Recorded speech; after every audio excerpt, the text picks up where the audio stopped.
Olá a todos do canal, eu me chamo Alice, tenho 49 anos e moro em Duas Barras, no Rio de Janeiro. Este fato ocorreu há 20 anos. Desde os meus 5 anos, eu vejo coisas que os outros não veem, eu sinto presenças e ouço também. Quando criança, os meus pais tinham o costume de se reunir no sítio com os amigos e familiares. E não demorava muito para vir as histórias de terror, as quais me deixavam arrepiada. Eu não podia entrar para casa, pois lá eu estaria sozinha. Então a única solução era ficar ali, ouvindo os causos que me deixavam apavorada. Mas à medida que eu fui crescendo, e esse costume de contar histórias em volta da fogueira permaneceu em nossa família, eu percebi que são aquelas histórias que você conta e reconta em volta da fogueira. Era como se a pessoa que contasse a história quisesse inventar uma nova, toda vez contando a mesma história. Mas eu garanto que as sensações que elas deixaram em mim são inesquecíveis. Mas essa que eu vou contar, nem o meu marido, que também presenciou o fenômeno, ele mal acredita. O meu marido tem um pequeno rádio japonês e muito antigo, desses antigos da década de 70. Ele é a pilha e tem um botão de sintonia para você girar. E quando você gira o botão, ele liga. Daí você usa o mesmo botão para sintonizar. Só que o rádio parecia mudar as estações sozinho. Às vezes chiava e ia para uma música aleatória de uma rádio que eu nem sabia que existia. Eu já cheguei a ouvir vozes pelo rádio pedindo socorro e também ele tocava músicas muito antigas como Robert Johnson. O meu marido trabalhava à noite, das 18 a 1 da madrugada, e então, quando ele chegava em casa próximo às 2 da manhã, todo dia, lá pelas 20 horas, o rádio ligava sozinho e tocava até a meia-noite em ponto. E quando não tocava, dava para ouvir vozes, gemidos, sussurros, gritos, barulhos de sintonia, pedidos de ajuda, criança chorando, cão latindo e uivando. Era muito sinistro. E quando dava meia-noite, ele desligava e parava assim do nada. O som, às vezes, era muito alto e às vezes muito baixo, mas sempre tocava e eu nunca conseguia desligá-lo e nem mudar de estação, e nem mesmo alterar o volume. Eu contei o fato para o meu marido, porém ele não acreditou. Eu tinha uma irmã mais velha que morava em Minas Gerais. Eu fiquei arrasada com a notícia que ela havia falecido, pois ela sofria de depressão. Então, ela tirou a própria vida tomando remédios em excesso. Nós éramos muito apegadas e sempre que eu tinha oportunidade, eu ligava para ela. Inclusive, já até havia comentado sobre o rádio, mas ela nunca acreditou. Pois bem, o tempo passou, o rádio continuou com as estranhezas, até que certo dia, eu ouvindo Roberto Carlos à noite, já que não tinha TV em casa, eu estava conversando com a minha vizinha na sala. Então nesse dia, o meu marido havia chegado mais cedo por volta das 21 horas e a minha vizinha ainda estava lá em casa. O meu marido a cumprimentou e foi para a cozinha jantar. A vizinha e eu continuamos a conversa.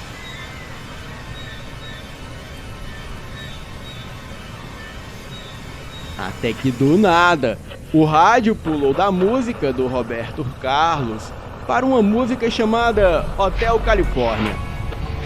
O meu marido ama essa música. Então, ele já correu para a sala e aumentou o volume e falou que adorava essa música. Mas assim que ele virou de costas para voltar à cozinha, O chiado do rádio voltou, e uma voz por detrás do chiado era ouvida por todos nós. Até que a voz se tornou familiar. Era a minha irmã chorando, e apesar dos chiados altos, deu para ouvir ela pedindo ajuda bem baixinho. Ela dizia que o Daniel, marido dela, havia matado. Ele havia modificado a medicação dela. E então, o chiado parou aos poucos e voltou para a música do Roberto Carlos, que já estava no fim. O meu marido, a vizinha e eu presenciamos todo o fato. Entramos com um pedido de exumação do corpo e um novo exame comprovou que, de fato, ela havia sido forçada a ingerir os medicamentos. O ex-marido dela e a amante foram presos.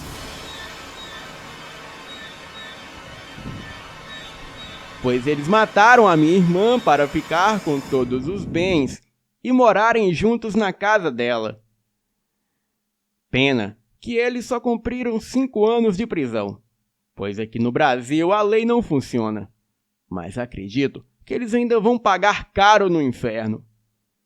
Depois desse dia, o meu marido tirou o rádio da sala e o guardou escondido numa caixa em um galpão no fundo do quintal. Mas às vezes eu ainda escuto aquele rádio tocar sozinho lá do fundo do quintal. E sempre a mesma música, Hotel Califórnia. Mesmo rádio desligado e inutilizado. Então eu corro para dentro de casa e tranco todas as portas. Boa noite.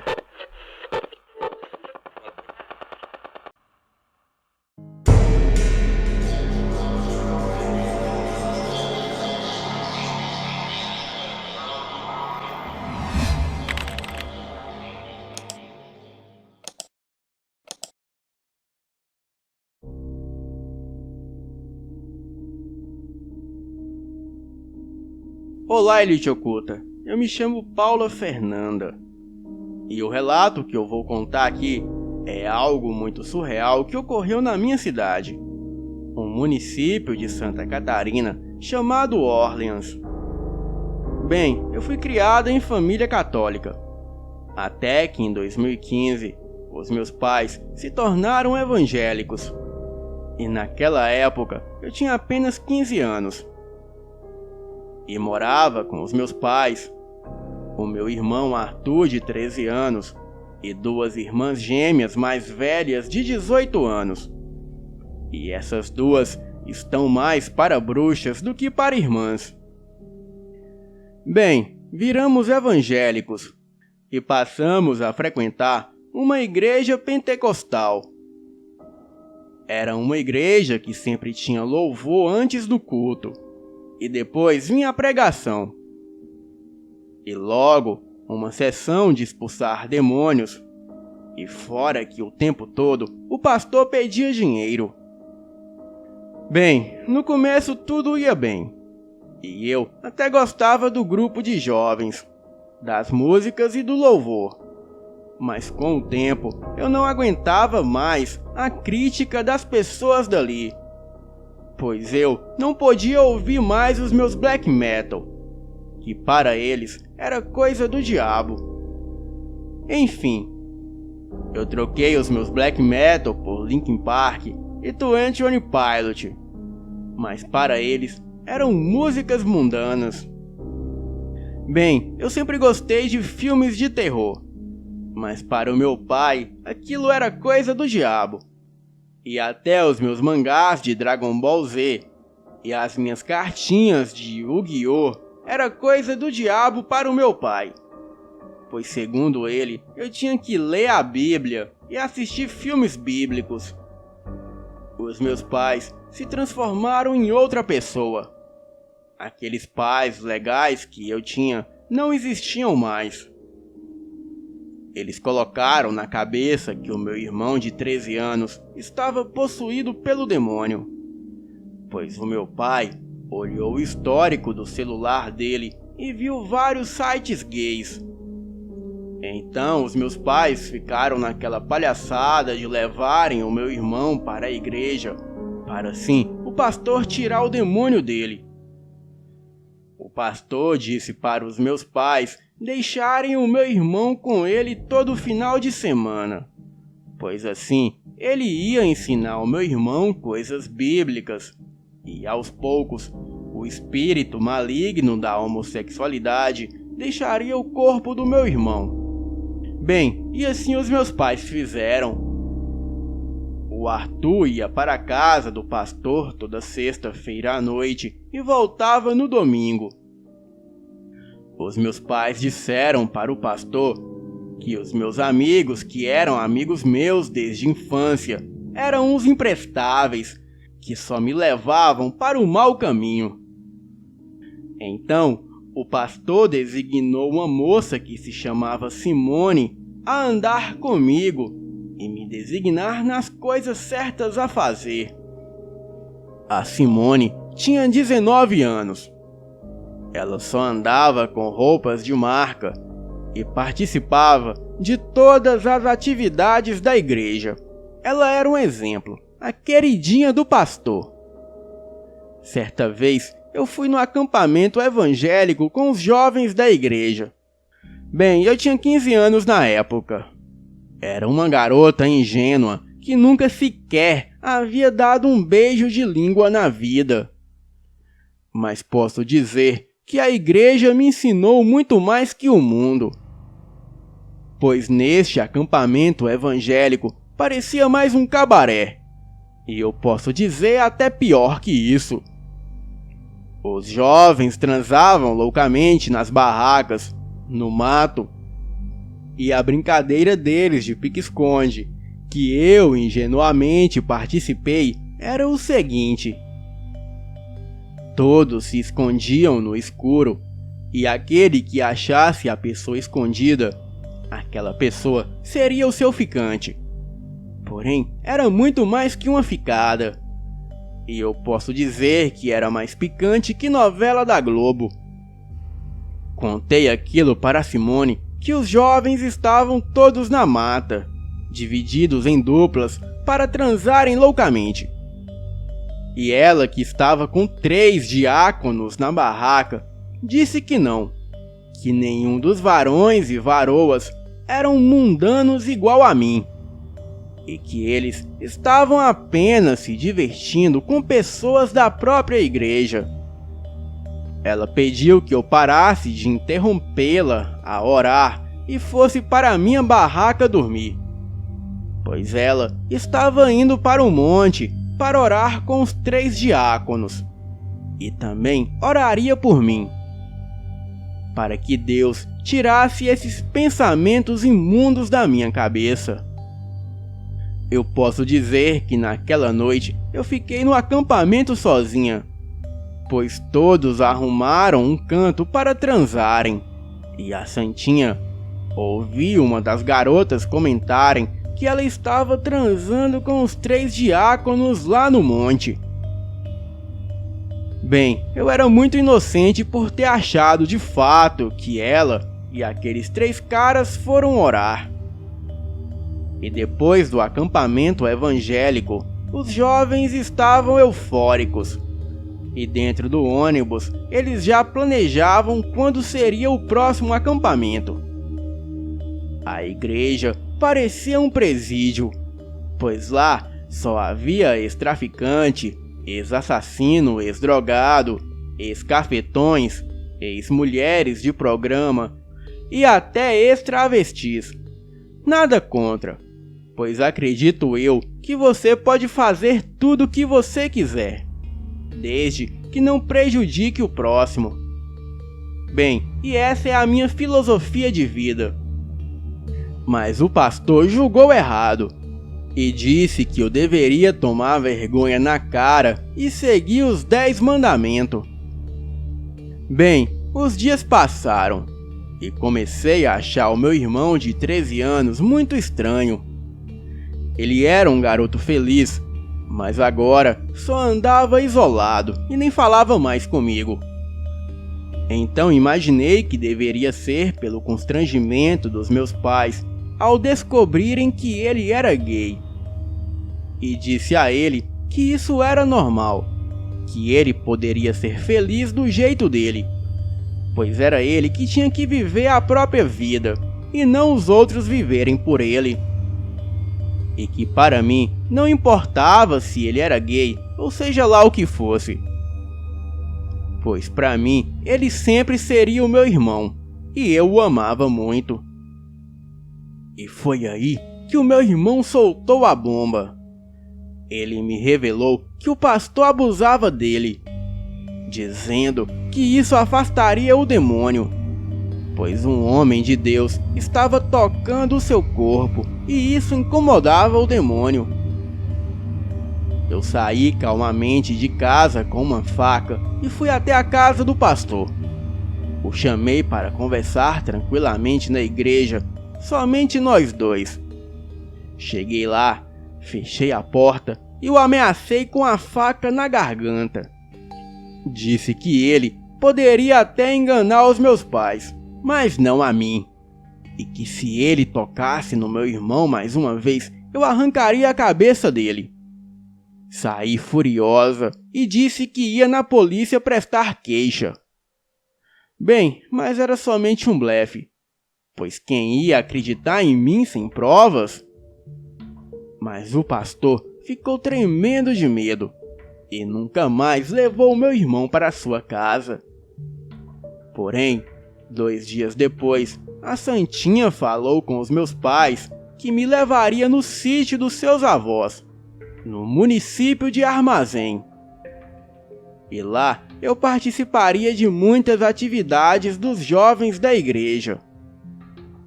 Perguntei a ela por que não veio falar diretamente comigo, e que foi direto falar com os meus pais. Ela disse que uma moça direita sempre tem que manter os pais informados sobre tudo. Além do mais, eu ainda era de menor. Bem, fomos para o sítio. Eu, a Santinha e mais 2 varões.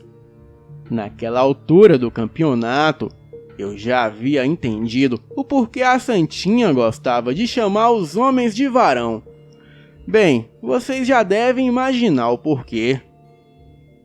Estávamos indo para o sítio por uma estradinha de terra e já era por volta das 18 horas. A Santinha parou o carro e mandou eu descer naquele fim de mundo. Ela pediu que eu abrisse o capô do carro e observasse se estava tudo normal quando ela ligasse o motor. Bem, eu achei estranho, porque havia 2 homens no carro e ela veio pedir isso logo para mim. Mas ok. Saí do carro e mal fechei a porta e ela acelerou o carro, me deixando sozinha naquele fim de mundo. Eu não sabia o que fazer e nem para onde ir. Então eu fui caminhando sem rumo, tentando sair na autoestrada para tentar pegar uma carona para casa. Logo, todo o caminho se tornou um breu. A minha sorte foi que eu estava com o meu celular. Então liguei a lanterna, mas sabia que a bateria do celular com a lanterna ligada não duraria mais que 1 hora. E depois de muito caminhar sem rumo, finalmente o meu celular deu 3 pontinhos de sinal da TIM. Então tentei ligar para os meus pais. E nisso já era noite, por volta de 20 horas.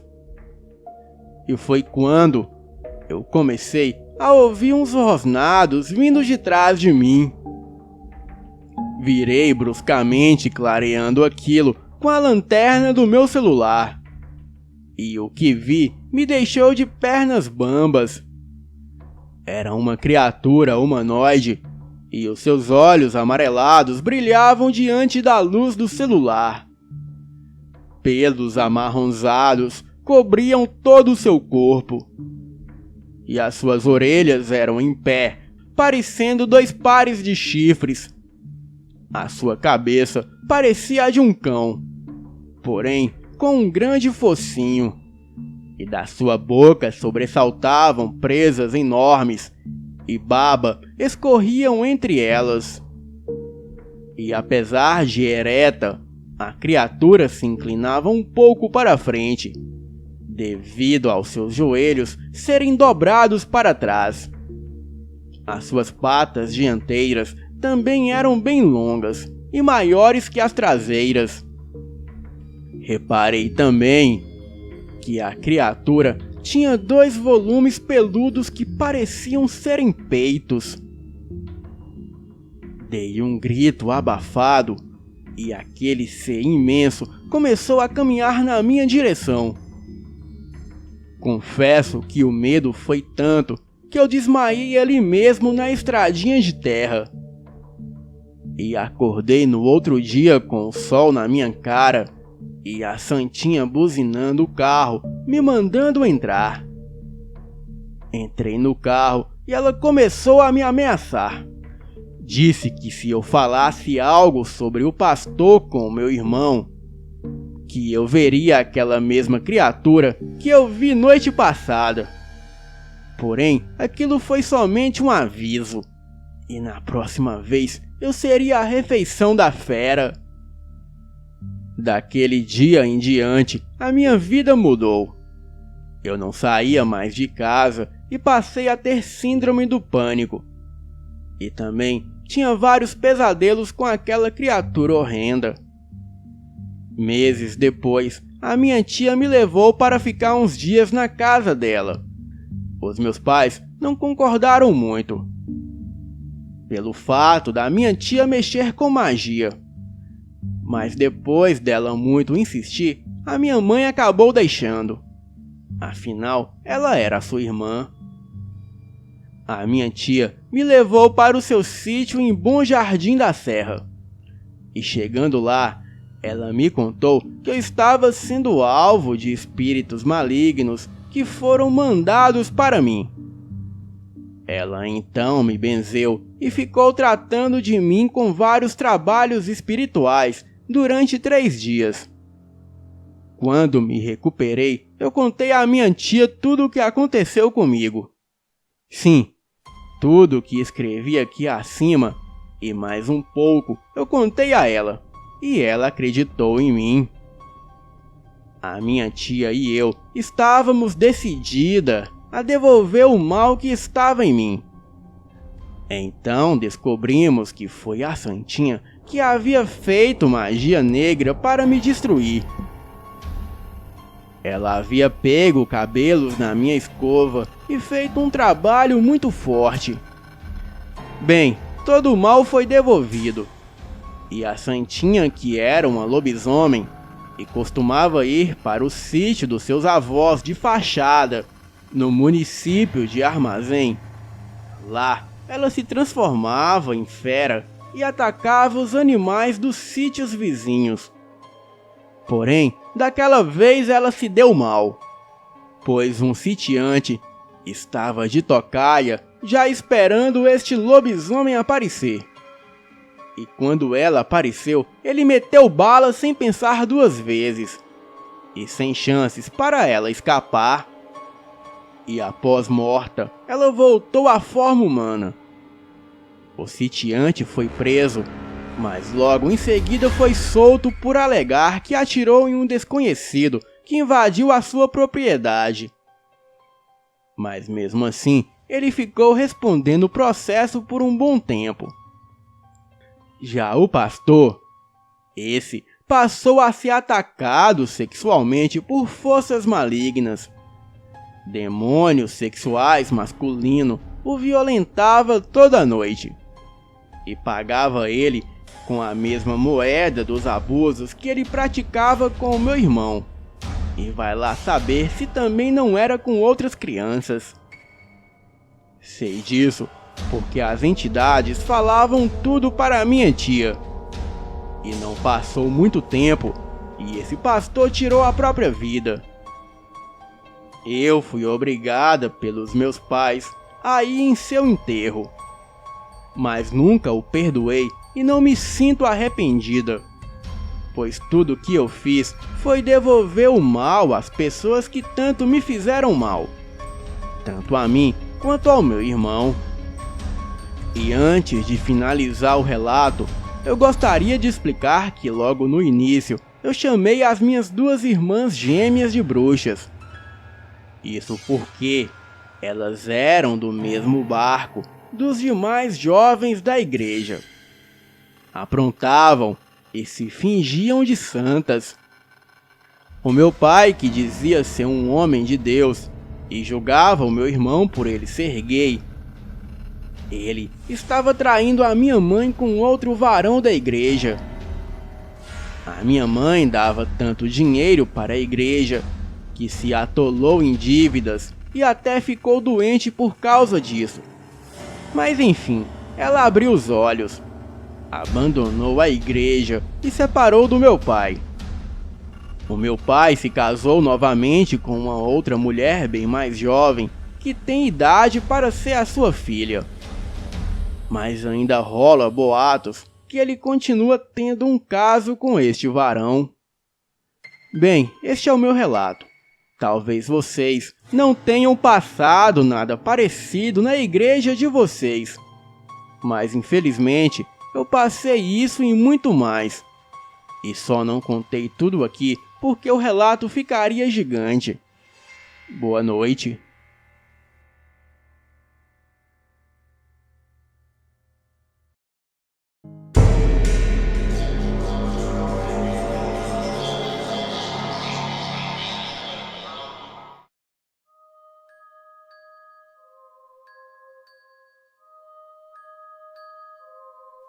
O que vou relatar aconteceu com meu avô em meados da década de 1960. Nesta época, ele morava em um sítio no interior de São Paulo, bem na divisa com Minas Gerais. E naquele tempo era comum os trabalhadores da roça se encontrarem logo depois da janta e do banho em uma venda. Bem, era uma dessas vendas de sítio muito simples e com iluminação de lampião. Eles se encontravam ali para beberem um pouco e jogarem cartas. O meu avô, sempre que podia, estava presente na roda de cartas com os amigos. E quem conhece a zona rural sabe que a noite é um breu total. E essa noite havia muitas nuvens encobrindo a lua, o que deixava a estradinha de terra ainda mais assustadora e perigosa. Pois bem, era uma noite de sexta para sábado, e vinha ele voltando para casa montado em seu cavalo. E já era por volta de 1h30 da madrugada. E atravessando uma pequena ponte de pedra, logo em seguida por uma touceira de bambu, ele começou a ouvir vários cachorros latindo. E eram muitos cachorros mesmo. E foi quando, de repente, os cachorros pararam de latir todos ao mesmo tempo. Era como se tivessem fechado uma torneira aberta. Era muito estranho. E nessa hora, o cavalo empacou, e mesmo meu avô tentando na espora, ele não saía do lugar. E logo à frente, na estrada, havia uma estradinha que desaparecia no meio do mato. E dessa estrada, do nada, surgiu um carro de boi vindo em sua direção. Porém, não havia bois puxando o carro. Era só o carro de boi com o cabeçalho. Cabeçalho é uma espécie de vara que é ligada aos bois. E este mesmo levantava como se tivesse algo invisível o puxando. Vinha vindo devagar e sem fazer nenhum barulho. E quando meu avô olhou em cima do carro de boi, tinha um caixão de defunto bem rústico e meio amarelado sendo transportado. E foi quando ele sentiu uma corrente de vento e um arrepio passando pelo seu corpo. Ele então fez o sinal da cruz e passou a mão também, fazendo o sinal da cruz na crina do cavalo. E nessa hora, o cavalo saiu em disparada, correndo tanto que passou até a estrada do sítio, quase chegando no outro bairro. No outro dia, o meu avô, contando sobre o acontecido a outras pessoas, lhe disseram que uma mulher havia sido morta nessa estrada de mato no ano de 1897. E muita gente já viu e ouviu muita coisa naquele trecho da mata. Inclusive uma criança chorando entre as árvores, sempre ao escurecer no final da tarde. O mais estranho é que o cavalo nunca mais passou nesse trecho da estrada, nem de noite nem de dia. E quando meu avô tinha que passar por lá, ele tinha que usar outro cavalo ou ir a pé. O meu avô, já falecido, era um homem muito íntegro e respeitado por todos no bairro, e não haveria porquê de inventar essas coisas. Até mesmo porque outras famílias da redondeza também já viram muitas coisas estranhas por lá. Hoje, o sítio me pertence. E está tudo mais ou menos como ele deixou. Mas confesso que sempre que tenho que passar por esse trecho da estrada, eu me lembro deste acontecido e logo faço o nome do pai. Bem, por que será que os cachorros pararam todos de latir ao mesmo tempo? E o que estava de fato puxando aquele carro de boi? Acho que nunca saberei. Boa noite.